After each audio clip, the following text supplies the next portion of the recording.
to the show today. Guys, there's lots going on right now, and it is getting hotter and hotter. Trump just threatened Russia with more sanctions because last night they started firing into Ukraine missiles and things like that, and Trump said, not going to happen. He said, Russia, if you don't stop, we're going to impose sanctions on you, and you're really going to start feeling it in your economy. Within an hour, Russia said they are now ready to discuss a truce with Ukraine for no more missile shooting, no more bomb shooting, guys. None of that stuff. This is big because, again, too, they're still in a war. Trump is trying to solve it and make a peace deal. But he did also come out and say this, guys. This is why I asked you the question in the chat. He said, if they do not want to make a deal, the United States will pull out from everything, and we will not be involved with anything having to do with Russia or Ukraine, not our money, not our negotiations, nothing. Not NATO, anything. So this is huge, huge news, guys. We also have it, because I got a list today. President Trump and Secretary Scott Bessent plan to freeze the IRS for 90 days. We're literally in tax season right now. Or maybe we're not. They plan to freeze the IRS for 90 days to find fraud in the IRS. And in addition to, they want to fire 45,000 IRS agents. There's about 100,000. So almost half. They want to get rid of the IRS agents. Also, Trump has canceled over $400 million in funding to Columbia University over rising anti-Semitism on their campuses. Guys, that's a lot of money. $400 million. These colleges better get in check or they're going to lose their funding. We also have it where Social Security Administration confirms that over $7.5 billion in retroactive Social Security payments are going to be going out starting in April. Beneficiaries are set to receive higher benefits due to some faults that they found within the systems. So, hey, I love it, guys. Let's take care of our seniors.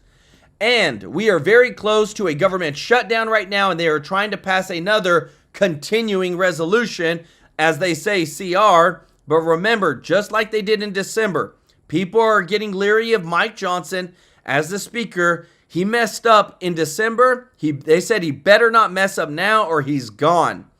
So there is a ton of breaking news happening today, guys. I want to say thank you to all of our subscribers. If you're not subscribed, hit that subscribe button. And just want to say thank you to all of our members of the channel and everybody that gives a super chat donation. Thank you so much for your support, everybody. We are so grateful that you help partner with us to give back to these charities. And want to say, if you don't mind doing us a favor and clicking that thumbs up like button, we really do appreciate it. It really does help out the channel so much, guys. Y'all are the best. I love our chat, kicking it even before the show started, guys. I love it. But this stuff is getting real. New sanctions on tariffs on Russia are about to happen unless they get to a deal. And the best thing about this is, guys, is that United States is going to benefit. Check this out. On to the continuing ongoing situation with the Ukraine deal and the tariff situation. I've explained to you repeatedly that Donald Trump is clearly using tariffs as a negotiating point right now. I'm going to get to that. But he is not kidding. If you fall into the trap of take Donald Trump seriously but not literally, you're going to blow it and you're going to lose. Whether you always know the person sitting across from you at the negotiating table. No, take him seriously and take him literally, because he is not kidding. He is demanding an end to this. It's just stunning how the formerly Give Peace a Chance, I mean, they had songs about it, left, is now upset at Donald Trump for engaging in a negotiation pathway in a war that at this point is not going well for either side, frankly. And you have a side, just put up I'll explain after you see this AP headline, okay? He is not kidding when he says, we are out. If you are not interested in engaging in this exit ramp off this war highway onto peace exit 62, whatever, that's the exit I lived off the LIE, then we're out. He's not kidding. AP, Trump pauses U.S. military aid to Ukraine while pressuring Zelensky to move quickly to end the war. Do not fall in that trap. You are making a catastrophic mistake. Here is another politician in Canada, north of us, who is making another catastrophic mistake. He keeps one-upping the argument with Donald Trump over tariffs. We have not had free and open access on all fronts into Canadian markets for a long time. Donald Trump is a transactional guy. Now, whether you agree or disagree with tariffs, I've stated my position 1,000 times. I don't want to bore you with it.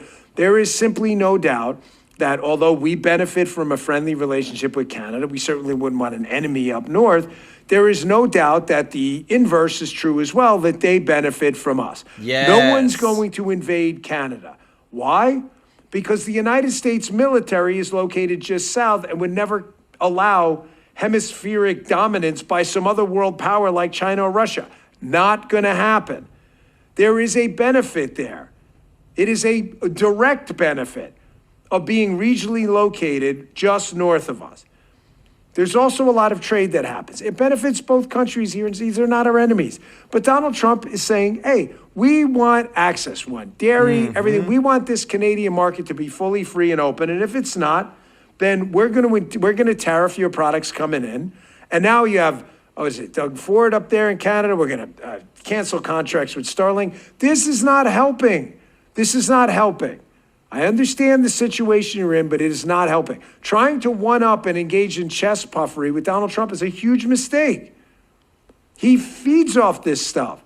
He knows he has the upper hand. So here's Justin Trudeau suggesting that we're going to keep booing the American national anthem. How does this help? This pro tip: dump this line of attack. It's not working. Check this out. We're going to choose to not go on vacation in Florida or Old Orchard Beach or wherever. We're going to choose to try to buy Canadian products and forego bourbon and other classic American products. And yeah, we're probably going to keep booing the American anthem. Ooh, that's a bad one. I'm not sure how that turns the temperature down on the tariff argument and this ongoing Donald Trump transactional spreadsheet where he sees this as NATO, Canada, and other countries taking advantage of the United States' implicit, if not explicit, security guarantee. It's not helping. There comes a time, all the best life advice you're ever going to have is in that Kenny Rogers song, The Gambler. Sometimes you just got to know when to hold them and know when to fold them, know when to walk away and when to run. This is a time to run away from this. It is not going to end well on the economic front. It just isn't. You don't have the leverage Donald Trump does. Here's Justin Trudeau's message to President Trump. This wasn't a smart move either. Check this out. Now I want to speak directly to one specific American, Donald. In the over 8 years you and I have worked together, we've done big things. We signed a historic deal that has created record jobs and growth in both of our countries. We've done big things together on the world stage, as Canada and the US have done together for decades, for generations. And now we should be working together to ensure even greater prosperity for North Americans in a very uncertain and challenging world. Now, it's not in my habit to agree with the Wall Street Journal, but Donald, they point out that even though you're a very smart guy, this is a very dumb thing to do. I'm really not sure how this helps. Guys, Trudeau is such a pansy, guys.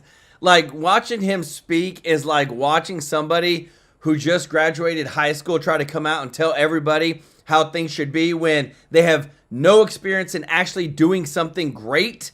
And all they've done is just maybe were class president and they think that they know how to control things and make things actually happen. Guys, it is such a joke. If you don't mind, do me a favor, guys, and clicking that thumbs up like button. We really appreciate your support. I'm not. Let me help you to Trudeau. I'm going to help you out. I'm not in the business of agreeing with the Wall Street Journal. You said I'm not in the business of agreeing with you or giving you pro tips or advice, but I will here. You are engaging in negotiations with a man that sees that the United States has been taken advantage of for a long time. Oh, yeah. I've said many times on this show, because it matters to me, having lost family members in wars overseas, the United States has shed a lot of blood and a lot of treasure in the defense of countries around the world, not named the United States. Donald Trump has seen what happened in Iraq, a war he never supported. He saw the writing on the wall there. He saw what happened in Afghanistan and other places where we've tried our best to do this democracy building, old school Republican approach to national security geopolitics. He doesn't see results. He sees a NATO military cooperative arrangement that is largely backed by the United States, despite the United States not being regionally co-located in roughly the same place as some of the enemies NATO is meant to protect against. He sees a Canadian arrangement economically. It's worked out great, but there are a lot of downsides. There's a lot of restrictions on what we can sell into Canada, despite the fact that Canada relies heavily on us. Boom. And when they rely heavily on us, guess what? We control the cards. We have the upper hand. Thank you so much, Random Car, for the super chat. Let's go. Y'all show Random Car some love in the chat, as well as Michelle Lindsay, who said Governor Justin is bluffing as usual. He's a crybaby. Yeah, he was crying the other day on the news. Like, dude, no, you don't do that. As a leader of a country, you do not shed a tear like that on live news. It shows weakness. Y'all show Michelle Lindsay and Random Car some love in the chat. So Trump threatens new sanctions and tariffs on Russia to force peace talks. Because again, remember, what did he say? I'm not aligned with Russia, and I'm not aligned with Ukraine. I'm aligned with America first. And so what that means is that we're always going to put our best interest forward, no matter what. So what happens next, guys? You know it. Russia caves. Russia is now ready to discuss a truce with Ukraine after Trump threatens devastating sanctions and punishments for continuing to strike, per Bloomberg. Boom. Peace through strength, baby. What else more do you want than the backbone? Think about it, guys.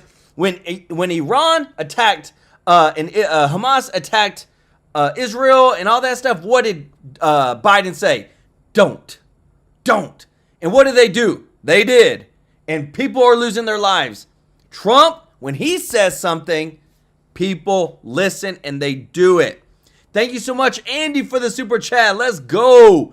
He said, whoever controlled the auto pen Biden signatures controlled the presidency. All the staffers need to be brought to justice and charged. Also, Biden's presidency should be voided, including all his executive orders too. 100%. Y'all show Andy some love in the chat, because I'm telling you this, guys, I got more news on that. This whole auto pen thing where Biden wasn't even signing his own dang name should be a crime. You should not be allowed to have somebody run as president and him not even sign for his own documents with a real pen.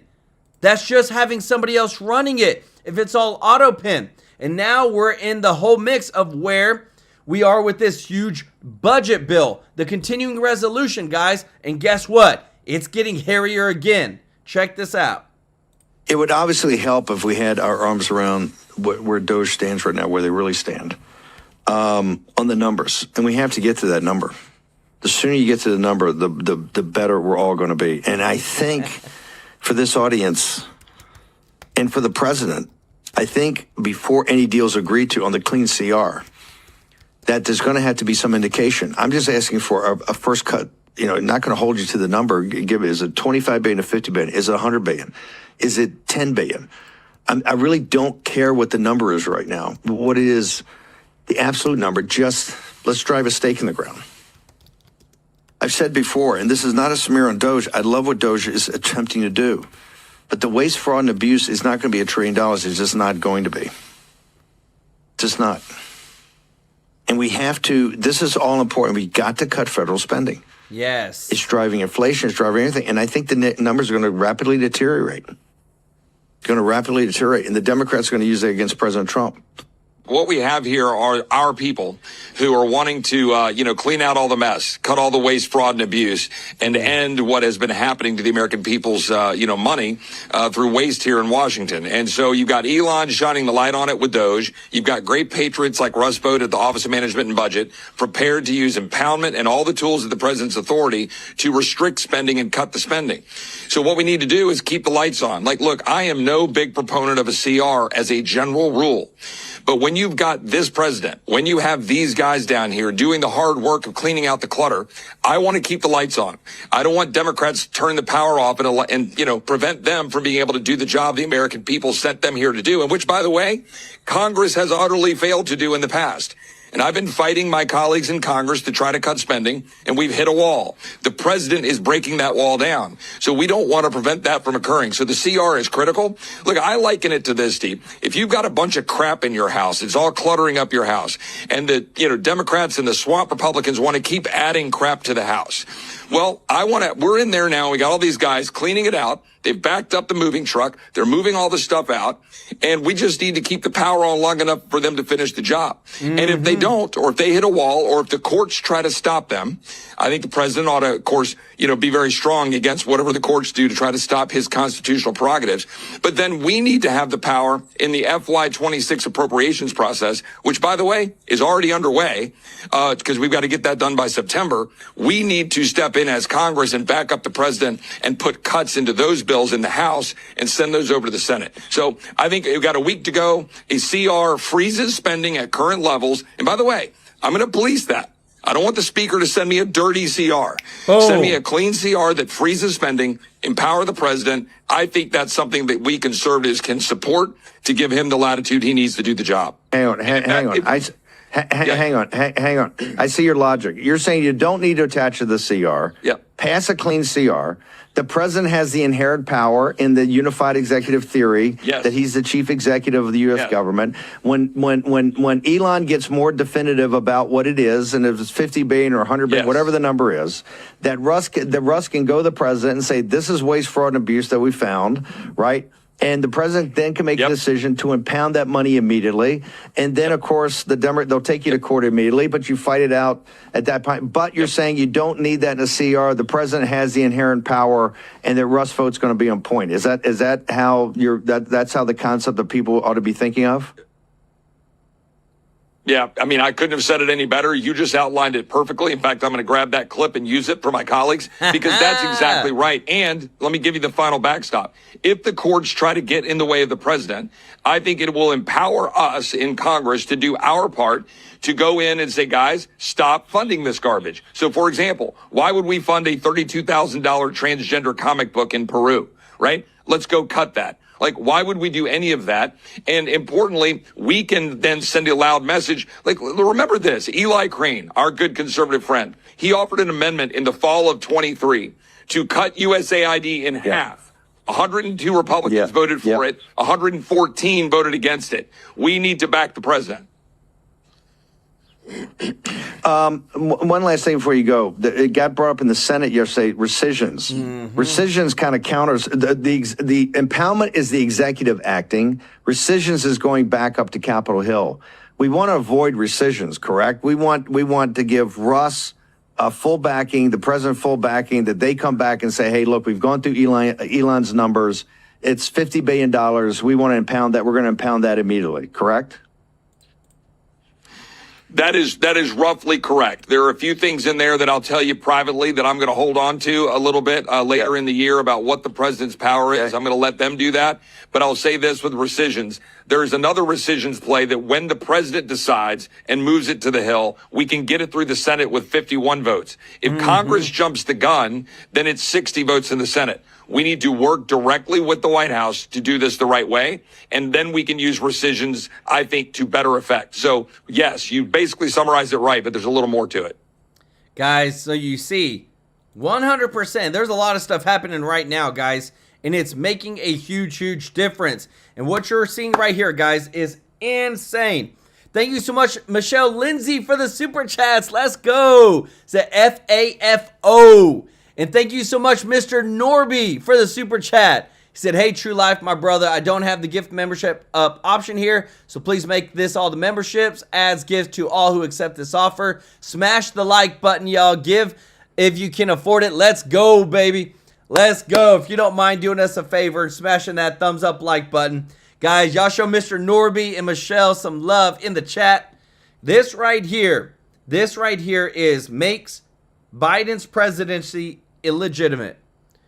House Oversight Project finds that the Biden presidency relied almost entirely on auto pen signatures. Investigators discovered that every document, guys, not some of them, not half of them, every document bearing Biden's signature throughout his presidency used an identical auto pen signature, with the sole exception of his announcement of withdrawing from the presidential race last year.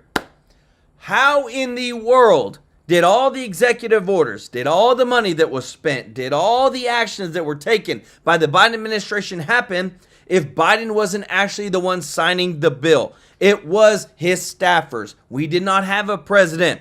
This House Oversight Probe that is continuing to unearth more and more details how Biden was in a cognitive decline and continued to say that he wanted to run again for president. He wasn't even the president the first time. And this House Oversight Probe reveals it. If you are a Democrat, and I hope you're seeing this, I would be so furious with the Democratic Party. I would be so furious that you didn't actually have a primary when it came to even Kamala Harris. They put her in because she could get all the money from President Biden's big slush fund. So whenever we look at democracy, this isn't democracy. This isn't we the people. This is staffers that you don't even know their names running this country. And it only gets even deeper, guys. What I'm about to show you next, again, 100% Biden, the administration, it was all corrupt. Check this out. Can't afford his lawyers. Well, Hunter Biden's officially broke. He just asked a judge to toss a laptop lawsuit because he's millions in debt and can't afford his lawyers. Hunter says it's hard for him to make a living. That's strange. An Ivy League educated lawyer and energy expert with international business experience can't find a steady job in the new golden age. Even though he's the smartest guy Joe Biden knows. Hunter sold 27 pieces of art totaling over $1 million before 2023. But then his dad dropped out and he only sold one. Nobody's buying the paintings now that daddy's back in Delaware. Funny how the Bidens cry poor as soon as they're out of government. That should tell you everything about where the money's coming from. The government's supposed to be working for you, not making politicians and their friends rich. That's what DOGE is all about. Democrats used to pretend they supported that. What should be easy is getting rid of the pointless waste and stupid spending that doesn't benefit anybody. Waste we should be getting rid of even if we didn't have a deficit. Did you know the federal government pays for a website devoted to a folk music ensemble made up of forest rangers? They're called the Fiddlin' Foresters. I'll put their music on my iPod, but I'm not paying for their website. Obama even appointed his own DOGE czar. Starting today, I've asked the vice president to lead a renewed effort to hunt down misspent tax dollars in every agency and department of this government. We're calling it the Campaign to Cut Waste, and I know Joe's the right man to lead it. Wow. Because nobody messes with Joe. We're not just eliminating fraud and waste. We hope to be instilling an entire new culture that not only our administration, but every succeeding administration will in fact... Guys, if the irony is not real, guys, I don't know what is. Are you hearing this? Please let me know your thoughts in the comments. Please comment something on what you're seeing, because you cannot make this stuff up. Sue. Huh. But a few years later, when Joe was sitting in the Oval, he didn't cut fraud, waste, and abuse. He multiplied it. Biden's Inflation Reduction Act was a Trojan horse for the Green New scam. That was run by Hillary's hatchet man, John Podesta. And he says he has nothing to do with who got the money, but big surprise, Biden and Obama's friends got rich. The Free Press found that when Biden announced he was giving out money to fight climate change, Democrats and donors with ties to Biden and Obama lined up for grants. Some of them even formed new nonprofits right after they heard about the climate cash. Stacey Abrams was hired by a group called Rewiring America. Then they were awarded $500 million in taxpayer money. Ari Matsuiak is the CEO of that same organization. He worked in the Obama administration and donated thousands to Kamala. Beth Bafford is the CEO of the Climate United Fund, which got $7 billion of your money. $7 billion. Beth worked for the Obama campaign and White House earlier in her career, but told Primetime there's no relationship between Climate United and any political party. I'm sure of it. Richard Kaufman also worked for Obama, and he's a big-time donor, big time. He sent over $500,000 to Democrats. He got a good return on his investment, though. His group, Coalition for Green Capital, got $5 billion. Oh, but they say they're nonpartisan. Wow. The Opportunity Finance Network was awarded more than $2 billion. Their CEO, Harold Pettigrew, who got the job months before the grant's application went public, worked under Biden. If you want to get rich quick, start a nonprofit. Basically, the government-funded NGOs are a way to do things that would be illegal if they were the government, but are somehow made legal if it's sent to a so-called nonprofit. Wow. But these nonprofits are then used to, people cash out these nonprofits. They become very wealthy through nonprofits. They pay themselves enormous sums through these nonprofits. And how many NGOs? I think there's a total number of NGOs, probably millions, but in terms of large NGOs, tens of thousands. If Democrats were really concerned about climate change, why are they funneling cash to all their friends instead of just sending it directly to solar and wind companies? These people can't figure out how to run a company even with free money. Biden gave a solar panel company, Sonova, a $3 billion loan. And now they say they're about to go bankrupt. Why'd Sonova get the check? Well, it doesn't hurt that Sonova's director served on a board with the head of Biden's energy loan program.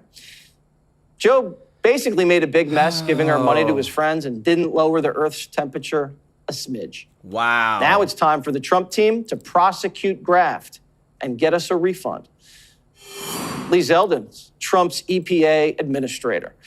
Is this a kickback? Is it theft? Is it graft? What would you call it? All the above. It's a green slush fund. $20 billion parked at an outside bank towards the end of the Biden administration, given to just 8 NGOs. You just named a bunch of them. These NGOs were created for the first time, many of them just to get this money. And they're pass-throughs. So the EPA entered into this account control agreement with these entities. Treasury enters into a financial agent agreement with the bank, and they design it to tie the EPA's hands behind their back, to tie the federal government's hands behind its back. So when the money goes through the NGOs to subgrantees, many of them also pass-throughs. We don't know where it's going. We don't have the proper amount of oversight. And as you pointed out, it's going to people who are in the Obama and Biden administrations. It's going to donors. It's not going directly, as you pointed out, thankfully you did, it's not going directly to remediate that environmental issue to deliver clean air, land, and water. It's billions, tens of billions of dollars going through their friends. Well, they're going to say they didn't steal it. They're just going to say they got paid salaries, and then they donated it to some other subcontractor who got paid salaries, and it eventually went to some kid to pick up litter. Wow. Right? Because like at the end of this, what's it like 5% of this money actually goes towards the environment? How much actually goes towards the environment after it's been just stripped out for salaries?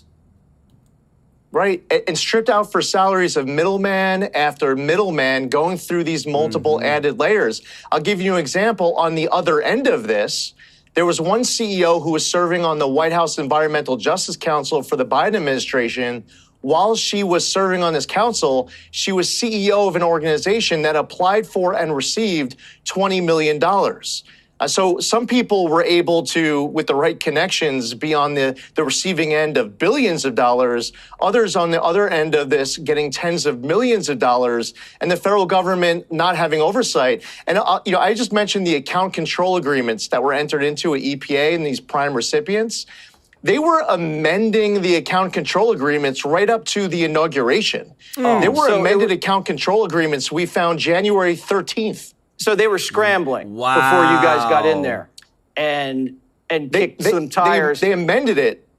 So yeah, they amended these account control agreements to reduce EPA oversight and to make it easier for them to pass through the money without getting caught. So you caught them. And have you kicked this over to Pam Bondi at Justice?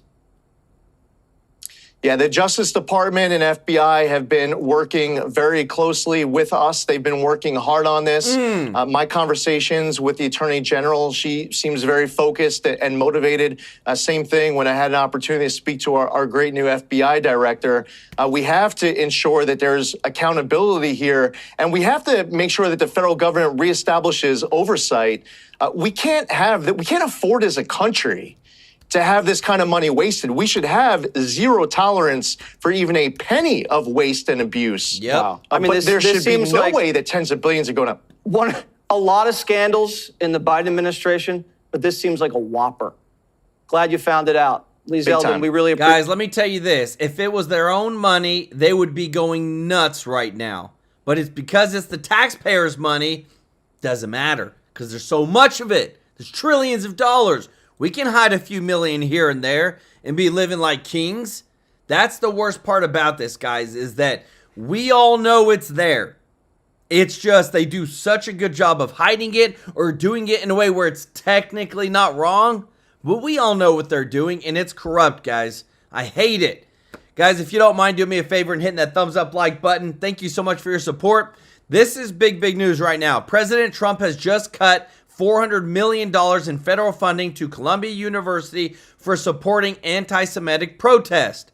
They're not stopping it. They're allowing it to go on. So Trump said, all right, you're not getting your almost $500 million in federal aid because we're not going to stand for this, guys. Colleges nowadays are not what they used to be. They become just these huge gatherings of people that live on their feelings and living off mommy and daddy paying for their tuition and their board and everything, and they don't know what is really reality. It's all whatever they cooped up in their head, and then they're being taught by, remember, 92% of college professors in universities in the United States are Democratic. So if that tells you anything, guys, it tells you that we have a Democratic-run college system, and we need to balance that out, but that's why you see such craziness. But things are happening on Capitol Hill because of this, and it's getting serious. Check this out. Thank you very much for your participation. I will also, I caught myself a moment ago getting excited as well, but I'll remind the audience, as Chairman Grassley said, we need to conduct this hearing with decorum so that we can remain efficient. So I'd ask for your help and participation in that. And with that, I'll send it over to Senator Cruz. Anti-Semitism is evil, it is wrong, and it is flourishing with the acquiescence and in many cases active participation of students, of faculty, of administrators, and government officials. And sadly, the Democrat Party has a deep and pervasive problem confronting this evil. For the last 2 years, in the wake of October 7th, this committee held 0 hearings on anti-Semitism in the United States, despite the fact that Republicans repeatedly called for it. The acts of violence prior to October 7th, 3,669 anti-Semitic incidents occurred in the United States. Following October 7th, in less than 3 months, that number spiked to over 5,000. Wow. In 2024, that number skyrocketed to 10,005 anti-Semitic incidents. This problem is particularly acute on our college campuses. Columbia University was a major epicenter where they encouraged, tolerated, and celebrated this vicious and vile anti-Semitism. Rabbi Eli Buehler emailed every Jewish student on campus and said, quote, "The events of the last few days have made it clear that Columbia University's public safety cannot guarantee Jewish students' safety in the face of extreme anti-Semitism and anarchy. I would strongly recommend you return home." This is Man. the rabbi at the university saying your school will not protect your safety. And Columbia didn't do a damn thing about it. And I'll tell you what, the rabbi wasn't crazy. Here is one picture taken on the campus of Columbia. In the back are Jewish students waving American flags and Israeli flags. In the front is a Columbia student wearing a mask because these cowards are oh so brave, they cover their faces. Boom. Holding a handwritten sign that says Al-Qassam's next targets. Al-Qassam is the military branch of Hamas. Understand what this student is saying. She is calling for the murder of her Jewish classmates. That's messed up. And by the way, this student, the internet being what it is, she's been identified now on the internet. This is not a Palestinian who's subject to oppression. This is a rich blonde girl from Atlanta. Whose parents are multimillionaire real estate developers, and they got so proud. I'm sending my child to an Ivy League education where she'll be indoctrinated to dress up and advocate Hamas murdering Jewish students because they are Jews. And guys, let me tell you this, because this is getting so real right now. You just heard them. Her parents are multimillionaires. She goes to college. 92% of all professors in college are Democrat. They have these ideologies. They have these beliefs. They indoctrinate our kids. That's why it's super important. And I would hope that you would share this with anybody, that they could see you got to be careful where you send your kids to. You got to be careful where your grandkids are going, because if they don't align with your morals, values, and principles, you won't even know who your kid is. Because if they're spending months at a time away from you, if they spend 7 to 8 hours a day away from you with somebody else, that most teachers, do you agree with most teachers on how they believe? Do you know that teacher's life, their moral, their principles, their values? Because I can tell you this, the more time you spend with somebody, the more you become like them. And when we send our kids to school, this is why I'm very super intentional about where my kids are going to go, because I don't want this to happen. But this has been happening for the past 5 decades. And yet parents are so ignorant. Why they don't figure out why they don't get along with their kids is because those aren't your kids. They were raised by a teacher. They were raised by a television. You didn't put the dang time in to be intentional with your own kids so that they could grow up with your morals, values, and principles, so that they could live out what you want them to live out, not what some other teacher that they had for a year or 2 years wants them to be. This is disgusting, guys. Me as a parent, it appalls me to see this type of stuff, to know her background and to see what she's putting out there. If that's not indoctrination, I don't know what is. Now, if you agree that is evil and vile, let me ask you something. Where are the Democrats? Not a one is here. And it's because the Democrat Party has decided the pro-Hamas wing of the party is more important than protecting Jewish students in America. And if you don't believe me, maybe you'll believe Chuck Schumer. No, that's the wrong one. No, it's not. Chuck Schumer, texting with Columbia, said the following. On January 4th, then President of Columbia, Shafik, explained to Shipman and her fellow co-chair David Greenwald that she had met with Senate Majority Leader Chuck Schumer, who advised Shafik that universities' political problems about anti-Semitism are really only among Republicans. We, the Democrats, we don't care about this anti-Semitism stuff. Ms. Lewin, am I the only person that has noticed that these anti-Israel, pro-Hamas, anti-Semitic protests, that the tents all match? No, you are not the only one to have noticed. Is it clear that there is significant money funding these attacks on Jewish students and attacks on America? It is clear that there is coordination and there must be some common funding. In the last 2 years, under the Biden Justice Department, are you aware of any investigation to follow the money behind these protests? I am not. Are you aware of anyone who has been indicted for funding these protests? I am not. Are you aware of any university that has had their Title VI federal funds cut off because they've tolerated, welcomed, celebrated, and as Senator Hawley put out, had their own officials cheering on anti-Semitism? Has even one university lost their funding? I am not aware of any university having actually lost their funding. And I'll point out also, some of the defenders say free speech, free speech. You're right. You have a free speech right as an American citizen to say vile, hateful, bigoted things. Let me ask you something.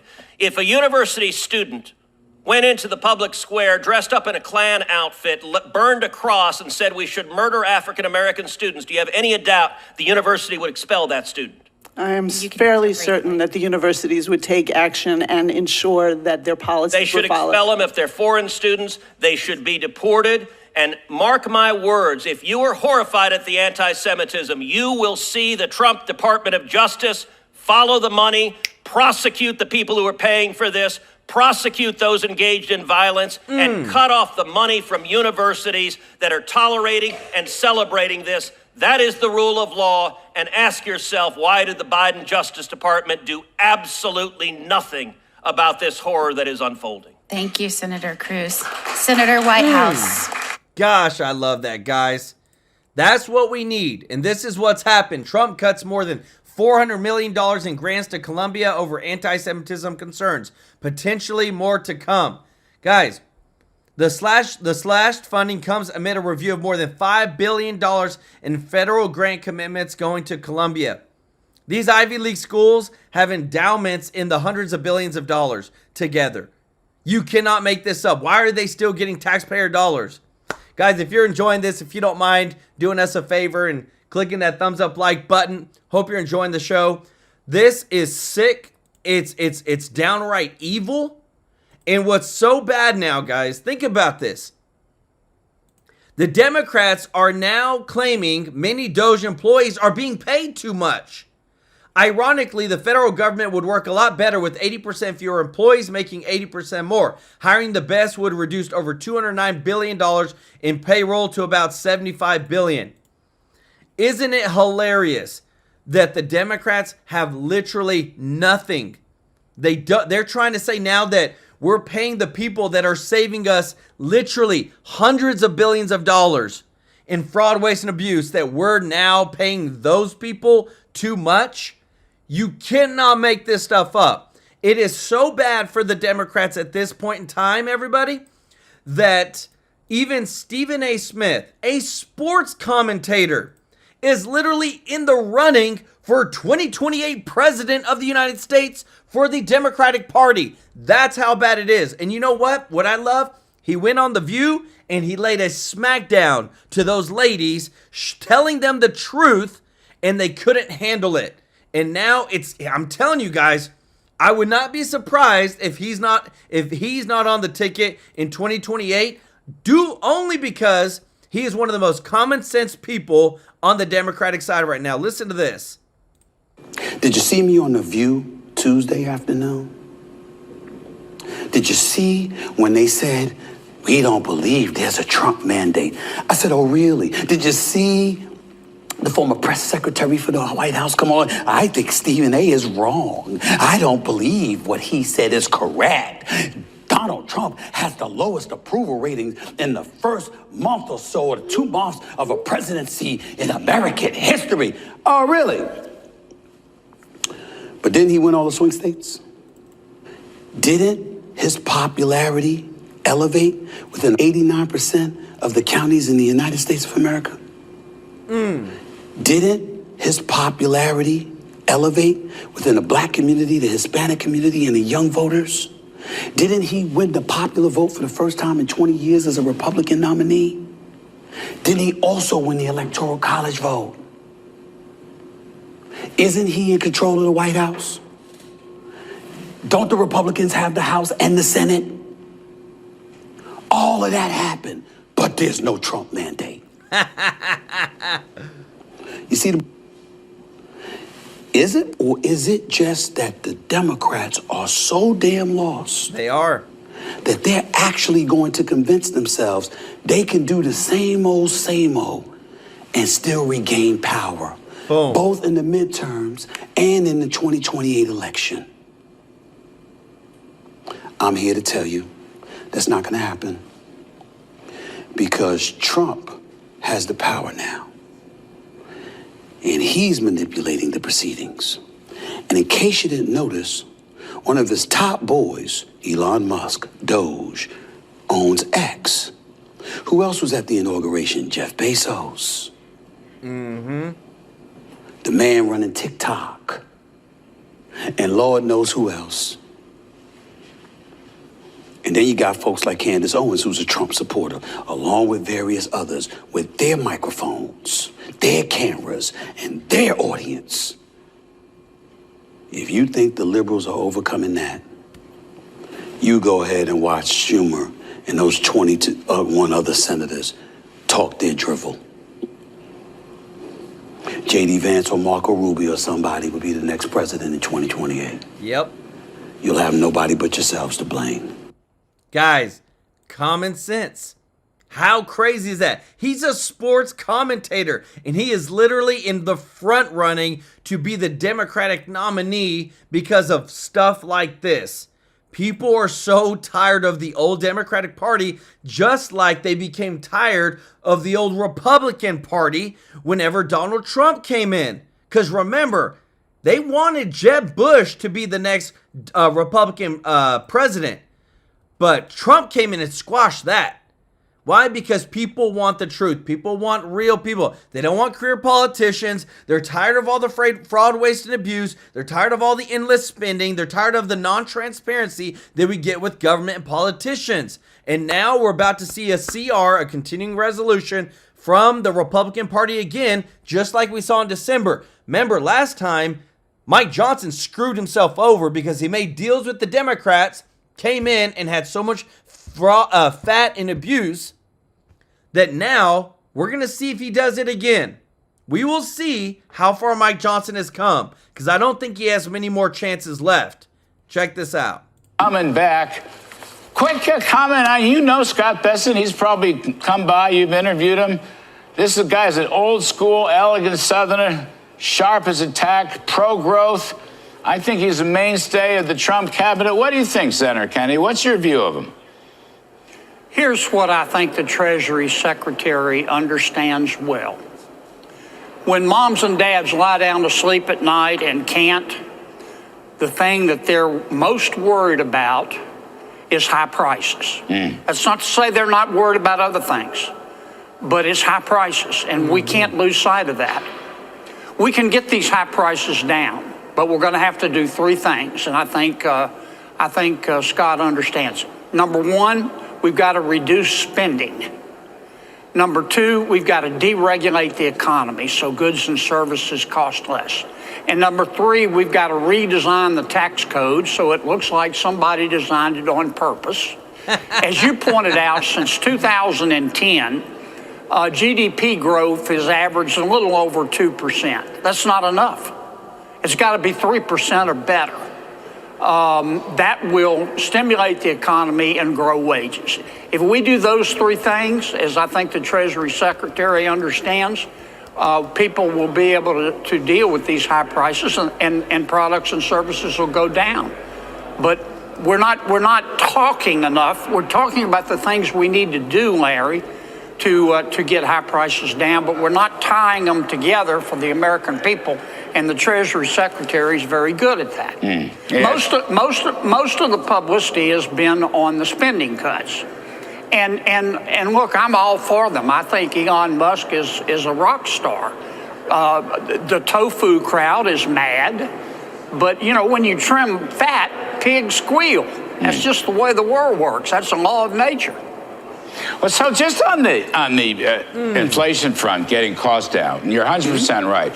You know, look, for 2 or 3 years on this show, I talked about Biden's affordability crisis, where prices rising faster than wages. So now, Senator, just work through it with me. On the one hand, we can lower tax burdens on the middle class, so that'll help pocketbooks get a little fatter. But on the other hand, I think two things. You need less government spending. You need much less government spending to hold down prices. And I think the Federal Reserve means much less money printing also. You know, they're part of the problem here. Now, you may disagree, but I just thought I'd throw that out because I think it's a multi-pronged effort. Well, I would agree with the multi-pronged effort comment. How did we get this inflation and these high prices? Government overspent. Yeah. How are we going to get out of it? We're going to have to spend less money. The strength of the U.S. dollar matters. The U.S. dollar is the world's reserve currency.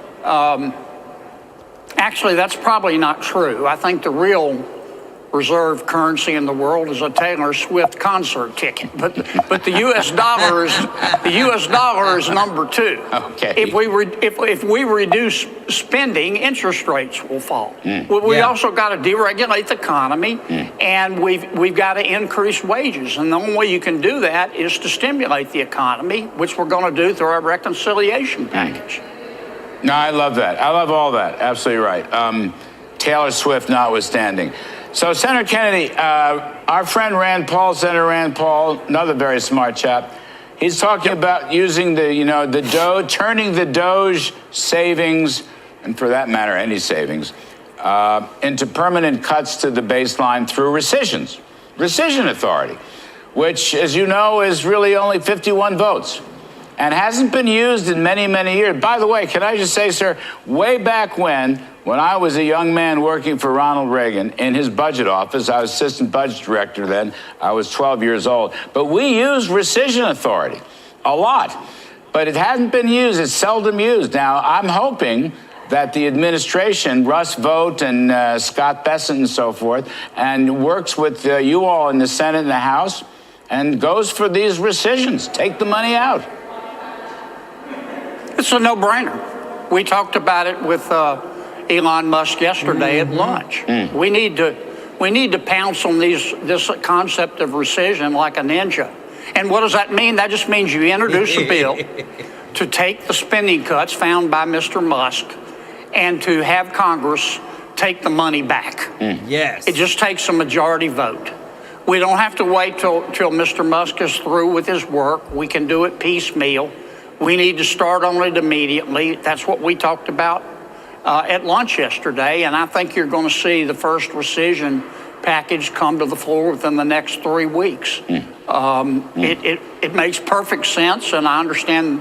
I haven't talked to him directly, but I understand the president's going to be very supportive. Yeah. That will end the worry about all the lawsuits. The tofu mob has filed so many lawsuits saying Musk doesn't have the authority, only Congress does. Okay, let Congress do it.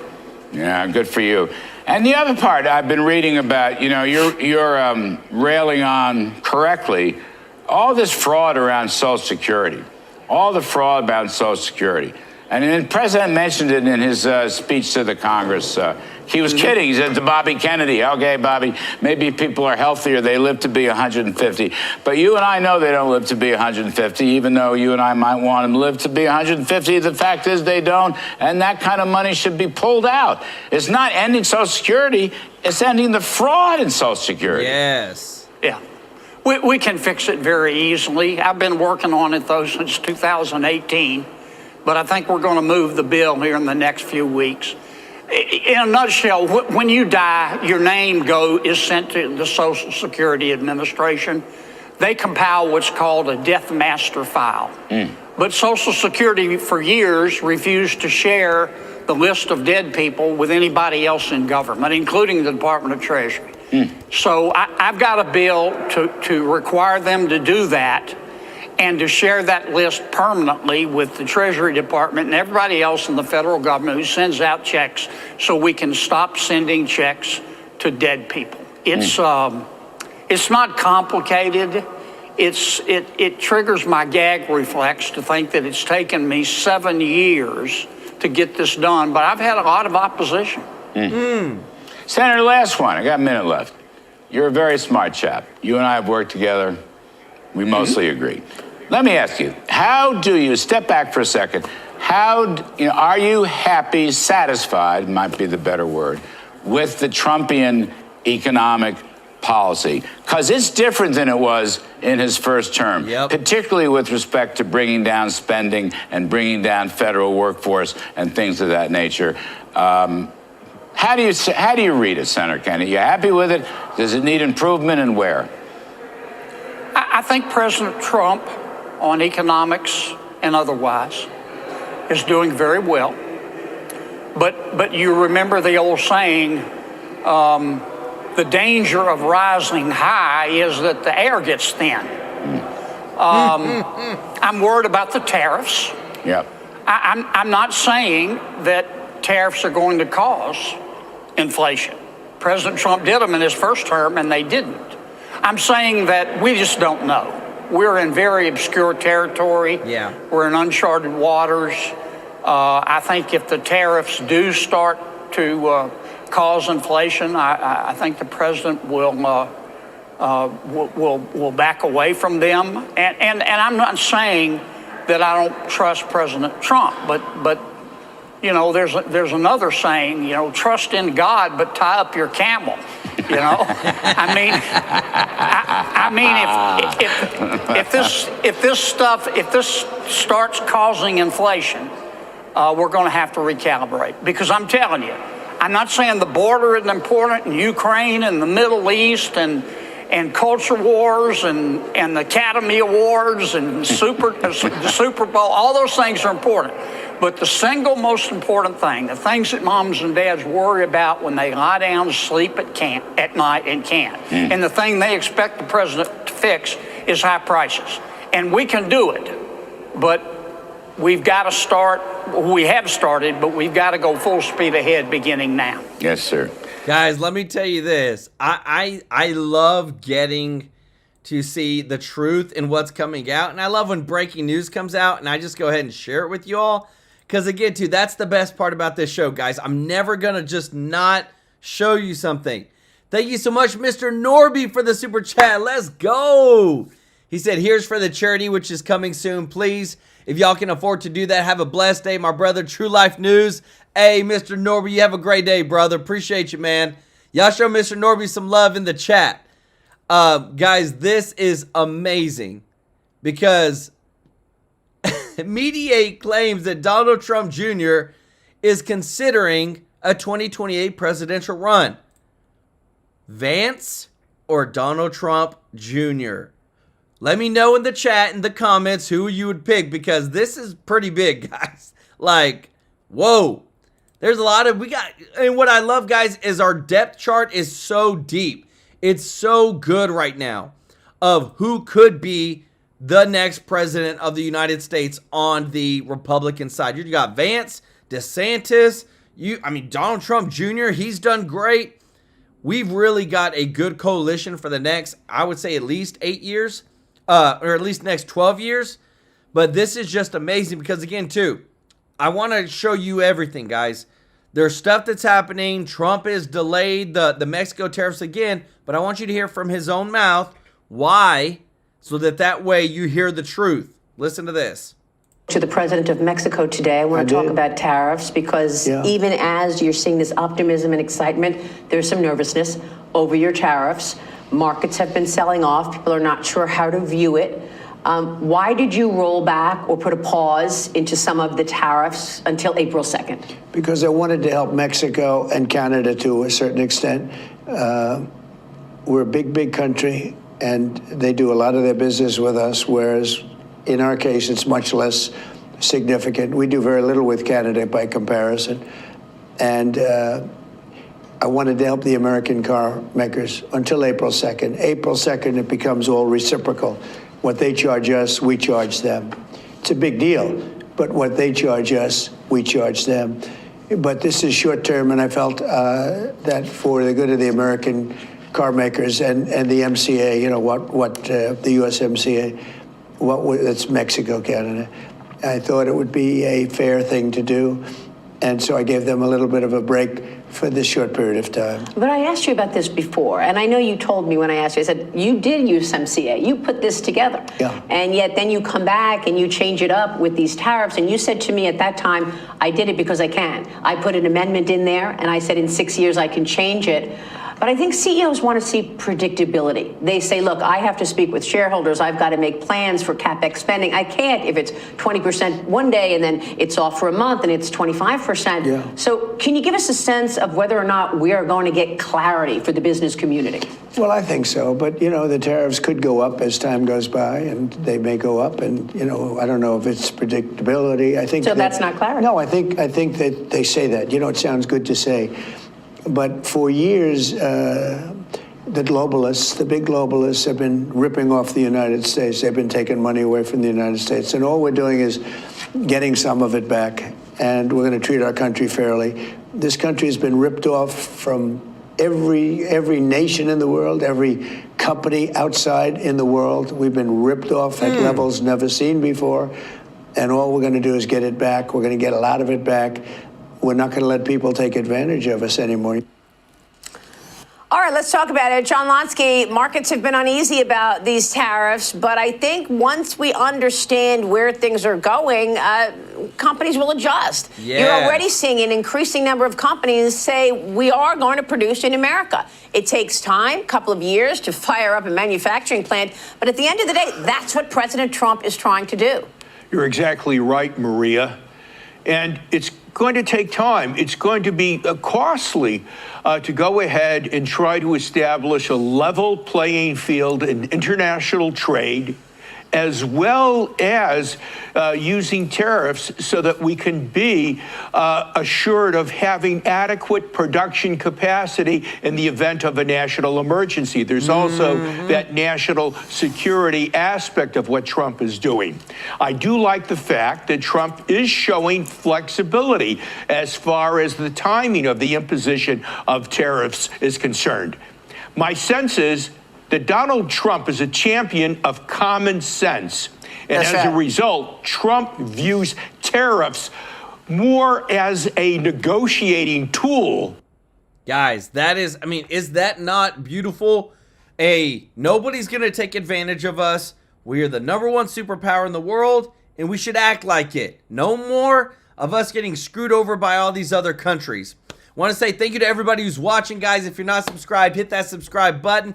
If you don't mind clicking that thumbs up like button, thank you so much for doing that. Y'all are the best, guys. We appreciate you so much. We couldn't do this without you, guys. Serving y'all every day with the top news is such a blessing for me and my family. We just want to continue doing that every single day. Thank you to all of our members. If you want to be a member, the link is in the description to be a member, as well as don't forget about our other channel. We're going to be working heavily this weekend, guys. I don't know about y'all, but, TrueLife News works 7 days a week. We bring you news every day of the week. We're going to be working hard this weekend to launch, hopefully on Monday, our pre-orders for the TrueLife News Real American t-shirts, as well as to give you good content on the other breaking news channel in short form. So we got a lot of work ahead of us, guys. But I want to say thank you to everybody that's given a super chat donation. Want to show some love to Random Car, Michelle Lindsay, Andy, Mr. Tracy J. Norby. Guys, y'all show them some love in the chat. Y'all are the best. Elizabeth Rancor, let's go. First timer. Said, love your channel. Look forward to you every day. Elizabeth, God bless you. Thank you so much, guys, for your support. Y'all show Elizabeth some love in the chat. Guys, we're here to serve you every day, guys. We love you. We thank you. We'll see you in the next one.